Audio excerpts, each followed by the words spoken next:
Sir మీరు లేకపోతే cool down.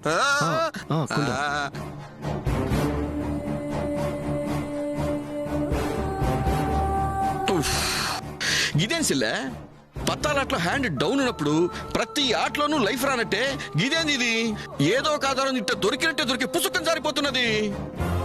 ఏమో అన్నయ్య, పక్షవాతం వచ్చిన వాళ్ళు మనిషి కోలుకున్నా కూడా ఆయనకి నోటికొచ్చింది కాబట్టి మాట రావడానికి సమయం పడుతుంది. ఇప్పుడు ఎలాగో ఆ అమ్మాయి ఎక్కడుందో యాడున్నదో ఏందో పచ్చలే.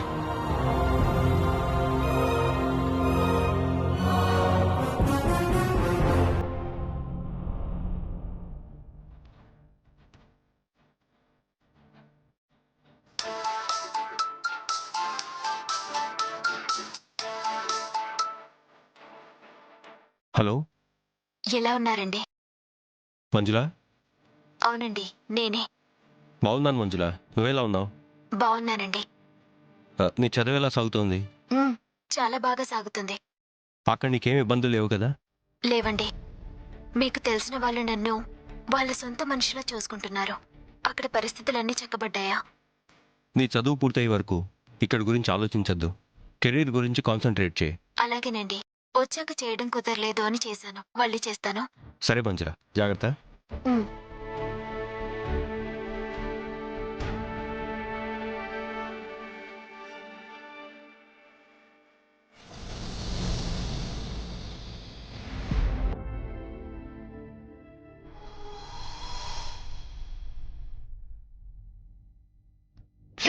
మనవాడికి యాక్సిడెంట్ అయ్యేసరికి ఆ ఒత్తిడి తట్టుకోలేక ఇలా అయిపోయారమ్మా.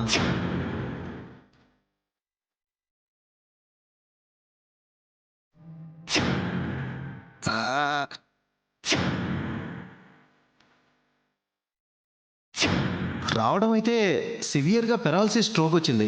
కోలుకోవడానికి టైం పడుతుంది. ప్రతి అవకాశం అనుకూలంగా అందినట్టే అంది చేజారిపోతోంది. మాధవరావు గారి ఆరోగ్యం కుదుట పడితే తప్ప శకుంతలాదేవి బిడ్డకు సంబంధించిన వివరాలు తెలియవు. కానీ ఆయన ఎప్పుడు కోలుకుంటారో తెలీదు. ఎలా?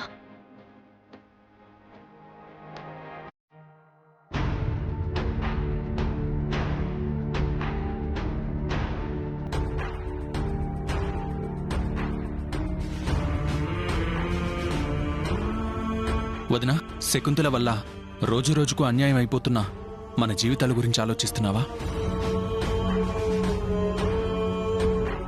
ఇన్నాళ్ళు మేము ఆ శకుంతల పగేంటో తెలుసుకునే ప్రయత్నం చేయలేదు వదినా. అసలు ఆమెవరో, మన కుటుంబం మీద ఎందుకంత ద్వేషం పెంచుకుందో అడగాలన్న ఆలోచన కూడా రాలేదు. అసలు ఆవిడ ఎందుకు ఇలా చేస్తుంది వదినా?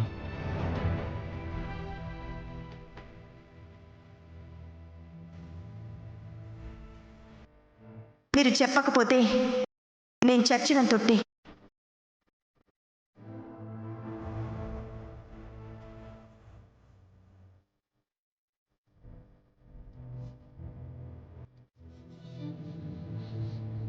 ఆవిడ ఎందుకు ఇలా చేస్తుందో నాకు పూర్తిగా క్లారిటీ లేకుండా మీకు కన్ఫర్మేషన్ ఇవ్వడం కరెక్ట్ కాదు కదా శంకర్.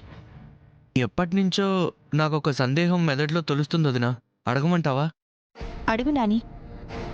కేవలం నేను ఇంటికి తిరిగి తీసుకురావడానికి మాత్రమే మేం ప్లాన్ చేసి పట్టుకొచ్చిన వెంకట సుబ్బలక్ష్మి ఇక్కడికి వచ్చాక ప్లేటు ఫిరాయించి ఊరవతలున్న మంజుల నేనేనని నాటకం ఆడింది. అందుకు అన్నయ్య నోరు విప్పకపోవడానికి బలమైన కారణం ఏంటో మనకు తెలియకపోయినా వచ్చిన సుబ్బలక్ష్మి అయితే ఆ శకుంతల మనిషిని, ఊరవతలున్న మంజుల కాదని తేలిపోయిందిగా.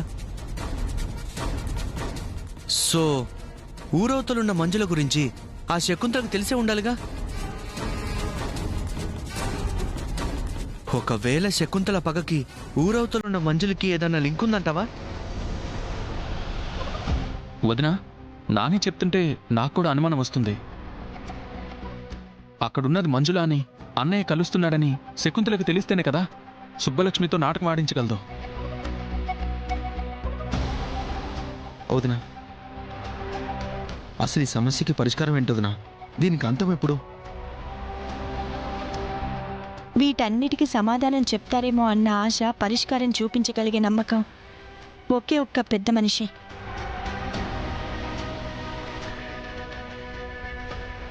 ఆయన నోరు విప్పితే సమస్య ఒక కొలిక్కొచ్చే అవకాశం ఉంది. ఎవరవుతుంది ఆ పెద్ద మనిషి? మన కుటుంబం గురించి అన్ని విధాలుగా తెలిసిన వ్యక్తి.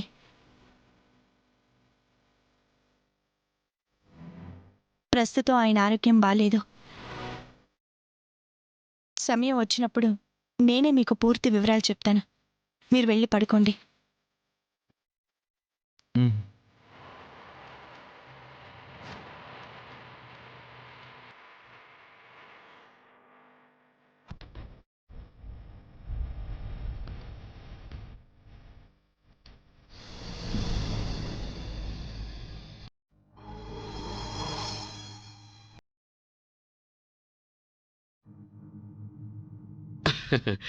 బావా నేను రెడీ, పోదాం పద.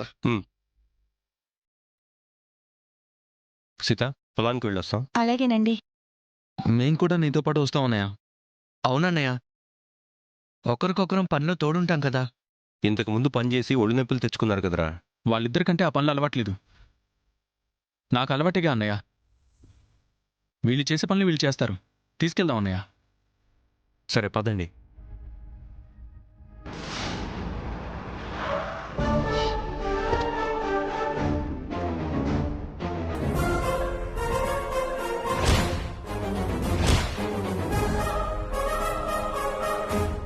నమస్కారం రామరాజు గారు. నమస్కారం ధనుంజయ్ గారు, రండి.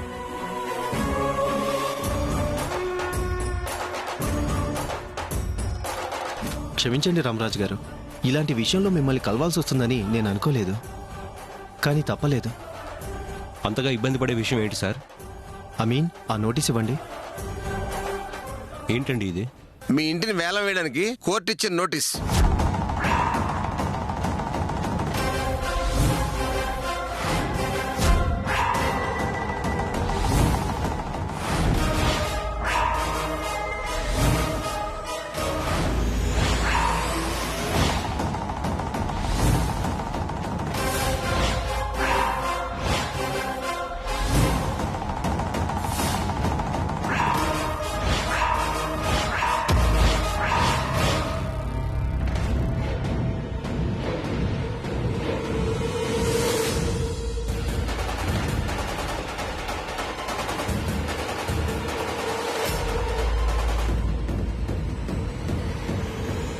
మా ఇంటి మీద ఇంత లోన్ ఉందేంటి సార్? నేను తీసుకోలేదే.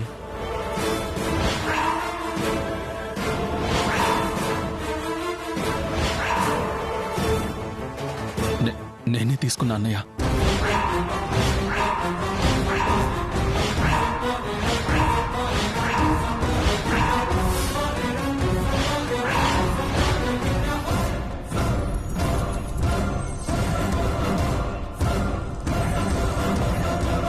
మీ తమ్ముడు ఈ ఇల్లు తనఖా పెట్టి మా బ్యాంక్ నుండి 30 లక్షలు అప్పుగా తీసుకున్నారు.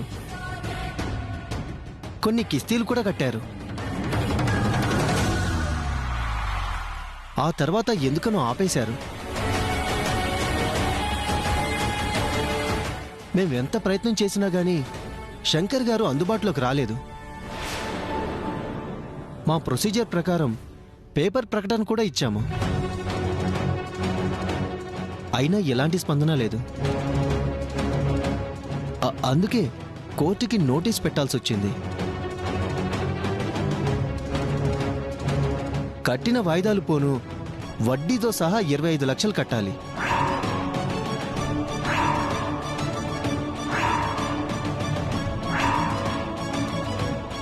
అవి కడితేనే మీ ఇల్లు మీకుంటుంది. దానికి కూడా గడువు 1 వారం రోజులు మాత్రమే ఉంది.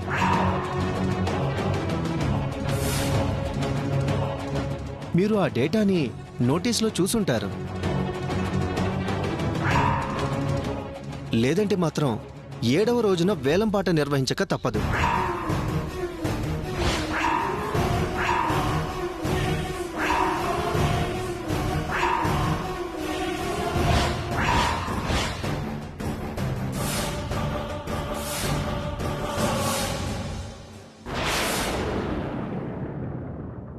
ఇప్పుడు ఈ ఇల్లేమీ మా పేరు మీద లేదులేండి. ఆ శకుంతలాదేవి పేరు మీద ఉంది. ఈ వివరాలన్నీ ఆవిడకే చెప్పండి. తనఖాలో ఉన్న ఇల్లు గాని పొలం గాని దాని మీదున్న అప్పు తీరే వరకు లోన్ తీసుకున్న వాళ్ళ పేరు మీదే ఉంటుంది తప్ప మరొకరికి ట్రాన్స్ఫర్ అవ్వదు.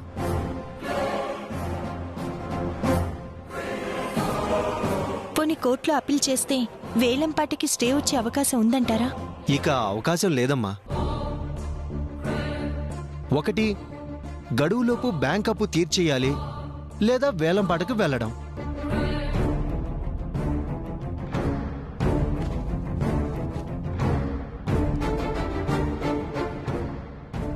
మేము వెళ్ళొస్తాం రామరాజు గారు.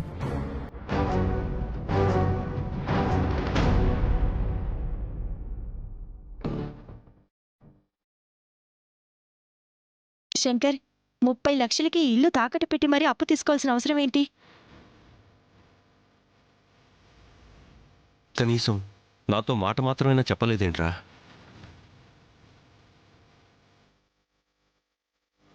సారీ అన్నయ్య. ఒకసారి నువ్వు కొన్నాళ్ళు ఊళ్ళో లేనప్పుడు వ్యాపార లావాదేవీల కోసం 30 లక్షలు కావాల్సి వచ్చింది. నీకు చెప్పాలంటే నువ్వు అందుబాటులో లేవు. వదినకు చెప్పే వీలు లేకపోయింది. ఆ సమయంలో ఎందుకో ఇంటి పేపర్స్ నా దగ్గరే ఉన్నాయి. దాని మీద లోన్ తీసుకుంటే తేలిగ్గానే కట్టేయచ్చు అనుకున్నాను. తర్వాత పని హడావుడిలో ఉండి చెప్పడం మర్చిపోయాను. ఆ తర్వాత నేను ఊరు వెళ్ళడం, మన పరిస్థితులు తారుమారయ్యి ఇంత దాకా వచ్చింది. గోరు సుట్టు మీద రోకటి పోటు అన్నట్టున్నది. ఒక విధంగా మంచి పనే అయింది. ఆస్తంతా శకుంతల చేతుల్లోకి వెళ్ళిపోయినా 25 లక్షలు మనం చూసుకోగలిగితే మనకి ప్రాణ సమానమైన ఇల్లు మనకే ఉంటుందన్నయ్య. ఇప్పుడున్న కండిషన్లో 25 లక్షలు ఎలా తేగలం శ్రవణ్?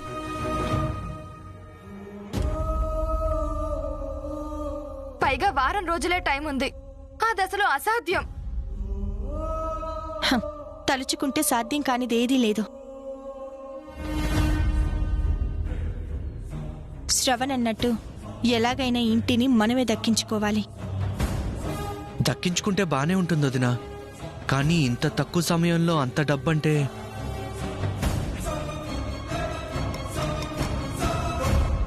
ప్రయత్నం చేసి చూద్దాం. ఏదో ఒక మార్గం దొరక్కపోదు.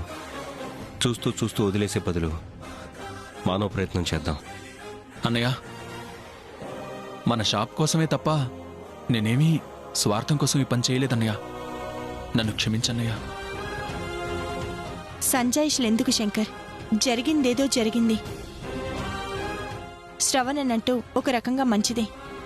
ఆ దేవుడు ఎలా నిర్ణయిస్తాడో చూద్దాం.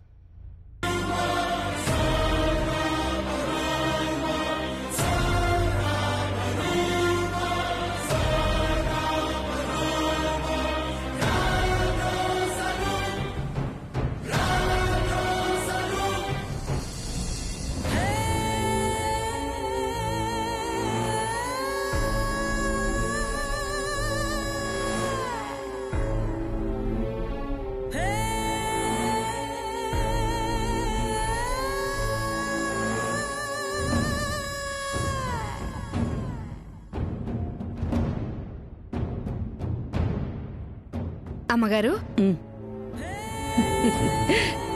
గతంలో ఎప్పుడూ బాధలో ఉండే మీరు ఈ మధ్యకాలంలో చాలా సంతోషంగా కనిపిస్తున్నారు. అనుకున్నది నెరవేరితే మనసుకి హాయిగా ఉంటుంది, మొహాన సంతోషం ఉంటుంది. నాకు కావలసింది రామరాజు ఆస్తిపాస్తులు కాదు నాగమణి. వాళ్ళు ఆకలితో పస్తులుండడం, ప్రతి క్షణం బాధతో కుమిలిపోవడం. వాళ్ళని నేనే ఇంటి నుంచి గెంటేద్దాం అనుకుంటే నా చేతికి మట్టంటకుండా కోర్టు వాళ్లే ఆ పని చేస్తున్నారు. ఆ ఇంటి మీద తీసుకున్న లోను కట్టలేదు అని ఆ ఇంటిని వేలానికి పెట్టి వాళ్ళకి వారం రోజులు గడువు పెట్టారు. సెంటిమెంటల్ గా ఆలోచించి వాళ్ళ ఇంటిని సొంతం చేసుకోవాలి అని రామరాజుకి ఒకవేళ ఉన్నా కూడా అంత డబ్బు అతను వారం రోజుల్లో అయితే తీసుకురాలేడు.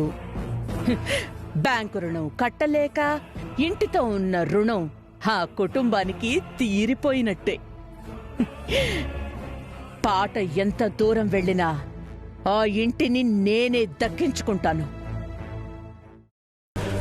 రామరాజుకున్న అన్ని దారులు మూసేసి నా కాళ్ళు పట్టుకోవడం తప్ప మరొక గత్యంతరమే లేకుండా చేస్తాను. అయితే వారం రోజుల్లో రామరాజు గారి కుటుంబం వీధుల పాలవుతుందన్నమాట. అంతేగా మరి.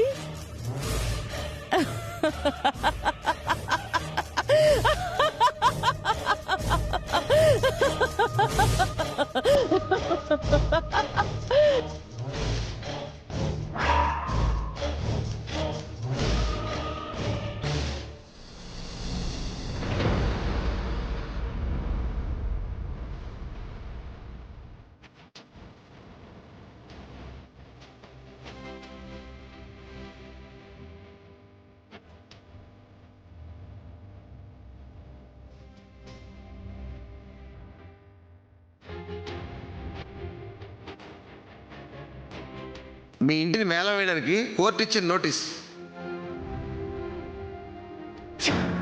మీ తమ్ముడి ఇల్లు తనఖా పెట్టి మా బ్యాంక్ నుండి 30 లక్షలు అప్పుగా తీసుకున్నారు. వడ్డీతో సహా 25 లక్షలు కట్టాలి. ఒకటి, గడువులోపు బ్యాంక్ అప్పు తీర్చేయాలి, లేదా వేలం పాటకు వెళ్ళడం. ఏం చేద్దాం అన్నయ్య? నేను చేసిన దానికి ప్రతిఫలంగా డబ్బు సంపాదించడానికి నన్నేం చేయమన్నా చేస్తాను. అంత డబ్బు సంపాదించాలంటే మనందరం తలా ఒక పని చేస్తేనే అవుతుంది. ఎన్ని చేతులు కలిసినా వారంలో అంత డబ్బు ఎలా సంపాదించగలం బావగారు? 25,000 అంటే ఎవరినైనా అప్పడగచ్చు గాని 25 లక్షలు అంటే ఎవరిస్తారు?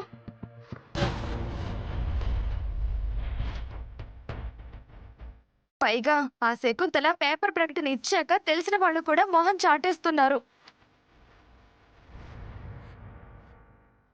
పోనీ మీ బాలున్నారు కదా సరస్వతక్క, అడిగి చూడు, చేదరిగినాక ఇవ్వచ్చు. ఇల్లు కలకలంలో ఉందని చెప్పి పరువు ఎలా పోగొట్టుకోమంటావు చిట్టి? అంత పరువు తక్కువ పనులు చేయాల్సిన అవసరం ఏం లేదు దాక్షాయిని. ఎవరి ముందు చేయి చాచకుండానే డబ్బు సంపాదించే దారి చూద్దాం. ఏ దారి వెతుక్కున్నా ఆ దారి ఈరోజే వెతుక్కోవాలొదినా. ఒక్కరోజు కూడా వేస్ట్ చేసుకోకూడదు. నిజంగా మనం గనుక ఇల్లు దక్కించుకోగలిగితే మనల్ని బయటికి గెంటేసి వీధి పాలు చేయాలన్న శకుంతల ఆశకు గండిపడ్డట్టే. బ్యాంక్ లోన్ అయినా సరే గా శకుంతల చేతికి మన ఇల్లు పోకుండా మిగిలిందంటే అది మన కోసమే అనిపిస్తున్నది బావా. అయ్యగారు, ఏదేమైనా మన ఇల్లు మనమే దక్కించుకుందాం అయ్యగారు.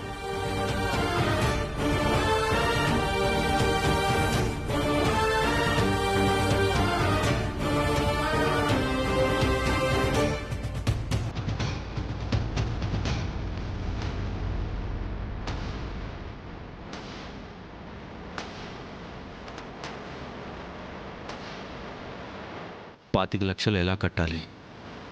ఇంటిని ఎలా కాపాడుకోవాలి?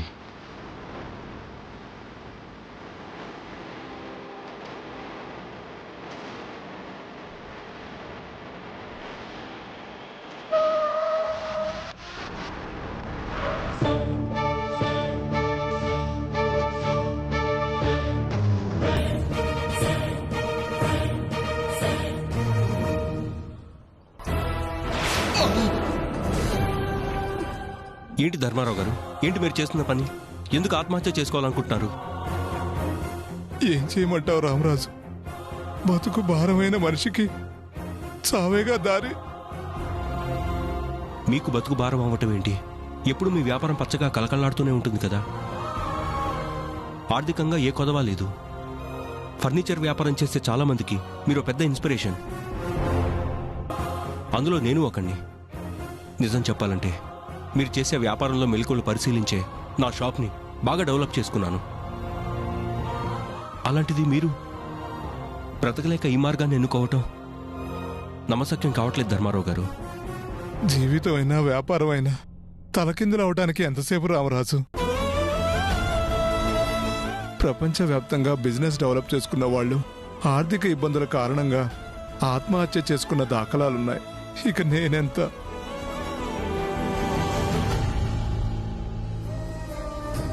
గత కొంతకాలంగా వ్యాపారం బాగా దెబ్బతింది.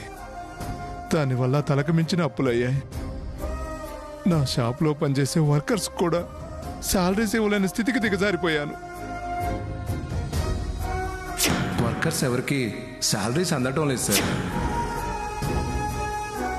వ్యాపారం నడవడం లేదని తెలిసి అప్పుల వాళ్ళ ఒత్తిడి ఎక్కువైపోయింది. అప్పులు తీర్చలేక అవమానాల పాలయ్యే బదులు చచ్చిపోవటమే బెటర్ నిర్ణయించుకున్నాను.